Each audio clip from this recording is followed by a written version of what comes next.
आप सभी का एआई एग्जाम चौपाल में स्वागत है। आज हम लोग झारखंड के इतिहास के एक महत्वपूर्ण टॉपिक झारखंड राज्य निर्माण आंदोलन के द्वितीय चरण के ऊपर एक विश्लेषणात्मक एवं सारगर्भित चर्चा करने वाले हैं, जो आने वाली जेपीएससी तथा झारखंड में आयोजित होने वाली सभी प्रतियोगी परीक्षाओं के लिए अत्यंत महत्वपूर्ण है। तो आज के इस डीप डाइव में हम एक बहुत ही इंटरेस्टिंग सवाल से शुरुआत करेंगे। सोचिए, एक ऐसी क्षेत्रीय पार्टी जिसने लगातार 13 साल तक सत्ताधारी सरकार की रातों की नींद उड़ा रखी थी और जो विधानसभा में मुख्य विपक्षी दल भी थी। बिल्कुल। तो वो पार्टी अचानक एक ही दिन में अपना वजूद खत्म क्यों कर देती है? ये वाकई एक बहुत बड़ा सवाल है। हाँ? तो आज हमारे पास जो भी ऐतिहासिक स्रोत और नोट्स हैं, उनका उपयोग करके हम 1950 से लेकर 1970 तक के उस बेहद उथल-पुथल वाले दौर को डिकोड करेंगे। इस वैचारिक सत्र में हम सिर्फ घटनाओं को रटेंगे नहीं, बल्कि समझेंगे कि उस दौर में पर्दे के पीछे असल में चल क्या रहा था। मैं यहाँ जोड़ना चाहूंगी कि इस पूरे कालखंड को समझना इसलिए भी दिलचस्प है क्योंकि यह सिर्फ एक राजनीतिक मांग की कहानी नहीं है। अच्छा। हाँ, मतलब ये एक डेमोग्राफिक शिफ्ट की कहानी है। जनसंख्या और समाज के समीकरणों को समझने की जद्दोजहद थी। जब हम 1950 के दशक में प्रवेश करते हैं तो भारत एक नए लोकतांत्रिक गणराज्य के रूप में आकार ले रहा था। राइट। तो जो नियम 1930 के दशक में काम कर रहे थे वो अब काम नहीं आने वाले थे। उस बदलाव को समझने के लिए ना हमें थोड़ा पीछे जाना होगा। अगर मैं इसे एक एनालॉजी के नजरिए से देखूं तो झारखंड आंदोलन का जो पहला चरण था, जो 1912 से 1950 तक चला था, बिल्कुल वो चरण ना एक प्राइवेट क्लब की तरह काम कर रहा था। मतलब 1912 में जे बार्थोलोमन का क्रिश्चियन स्टूडेंट्स ऑर्गेनाइजेशन हो या फिर 1915 का छोटा नागपुर उन्नति समाज, हाँ, या 1938 की आदिवासी महासभा। एकदम सही। ये सब बुनियादी तौर पर एक सीमित दायरे में थे। इनकी मेंबरशिप और इनका फोकस मुख्य रूप से सिर्फ आदिवासियों तक ही सीमित था। और देखिए, यही वो सबसे बड़ी दीवार थी जिससे ये आंदोलन टकरा रहा था। आदिवासी महासभा ने बहुत शानदार काम किया था सांस्कृतिक चेतना जगाने में। लेकिन स्वतंत्र भारत में जहां हर व्यक्ति के वोट की कीमत बराबर थी, वहां एक कड़वी राजनीतिक सच्चाई सामने आ गई कि चुनाव जीतना पड़ेगा। बिल्कुल। अगर आपको विधानसभा या संसद में जाकर अलग राज्य का बिल पास करवाना है तो आपको एक बड़ा नंबर गेम जीतना होगा। और वो नंबर गेम सिर्फ एक समुदाय के वोट बैंक से नहीं जीता जा सकता था। यानी उस प्राइवेट क्लब को अब एक पब्लिक स्क्वायर में बदलना ही था।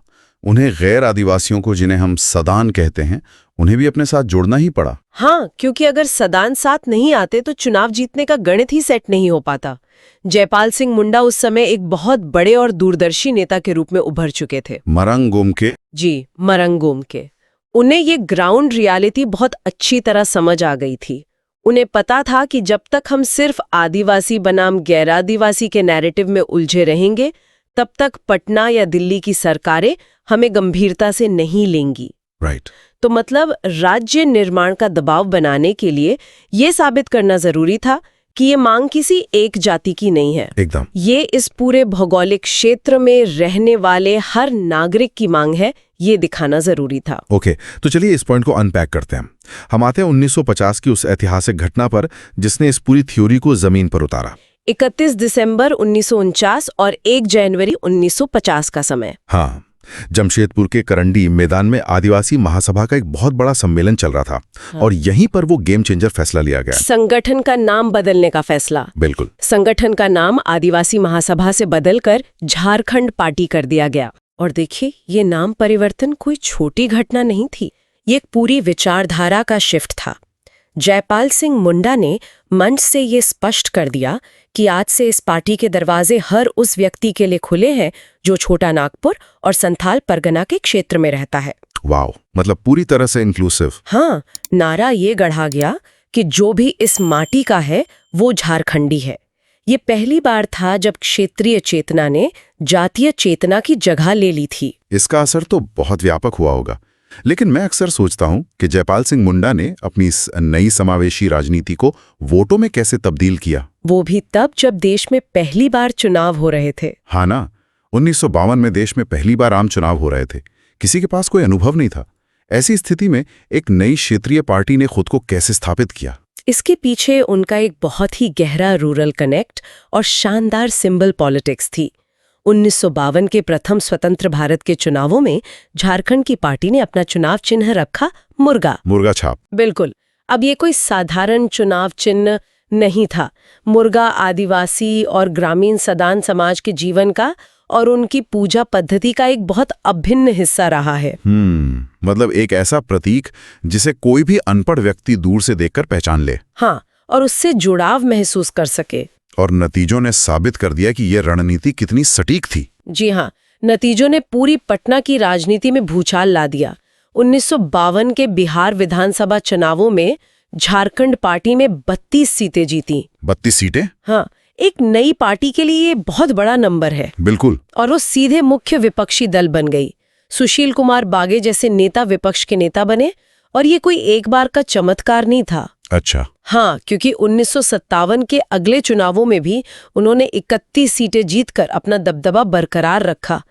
इन सीटों ने जयपाल सिंह मुंडा को वो वजन दिया कि जब वो संसद में बोलते थे तो प्रधानमंत्री जवाहरलाल नेहरू को भी उन्हें ध्यान से सुनना पड़ता था।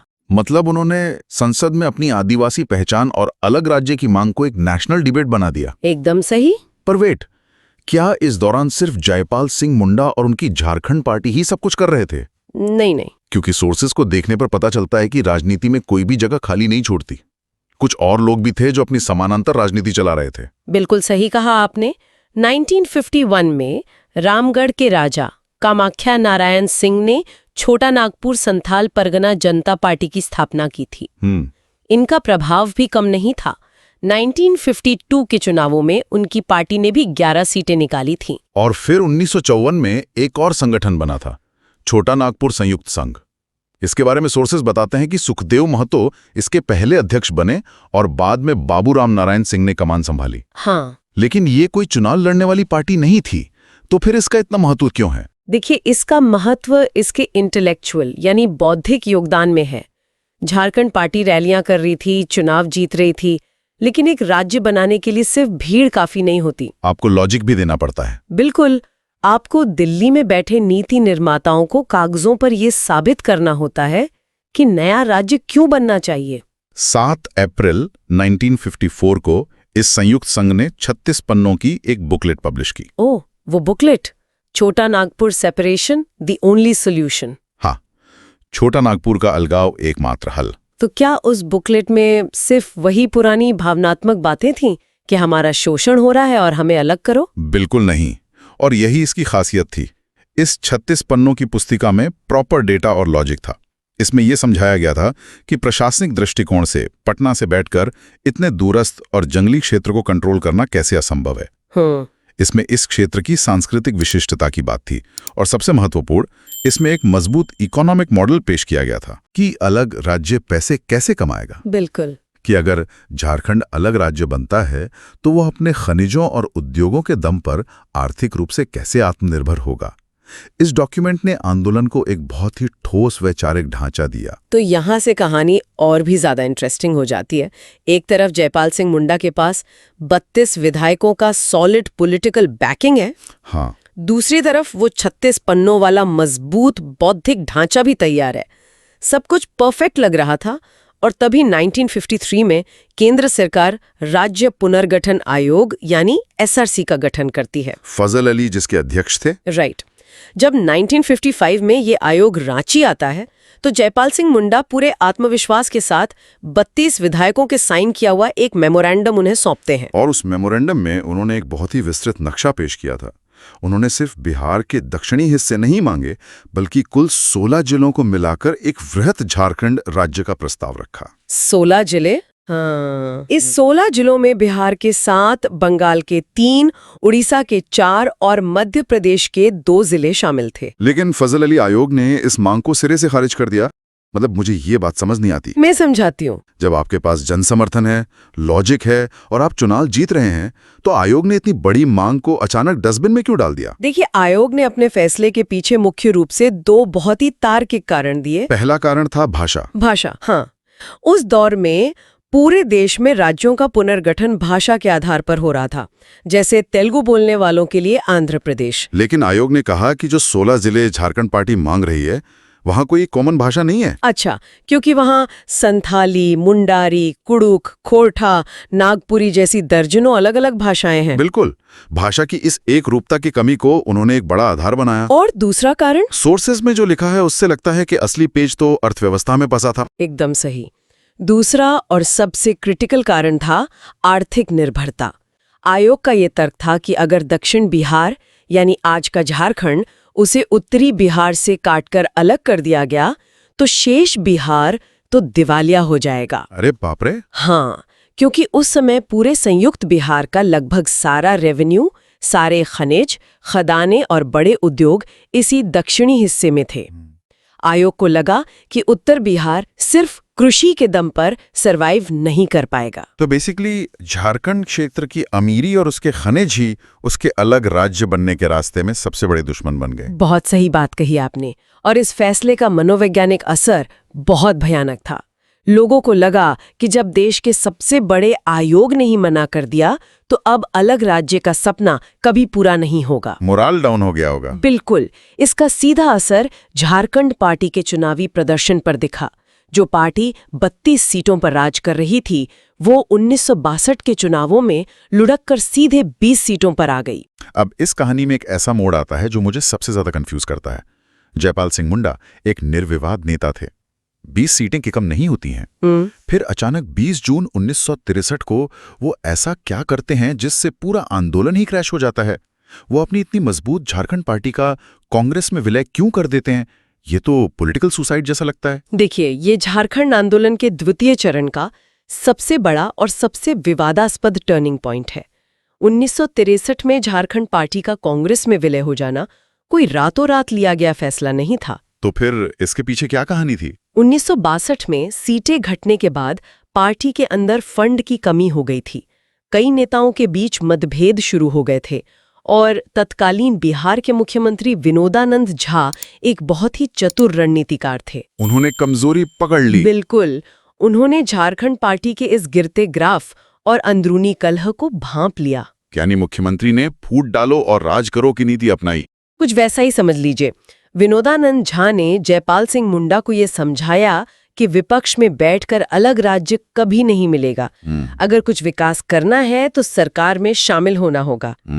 सत्ता का आकर्षण। शायद सत्ता का आकर्षण रहा होगा या शायद राजनीतिक हताशा, लेकिन जयपाल सिंह मुंडा मान गए।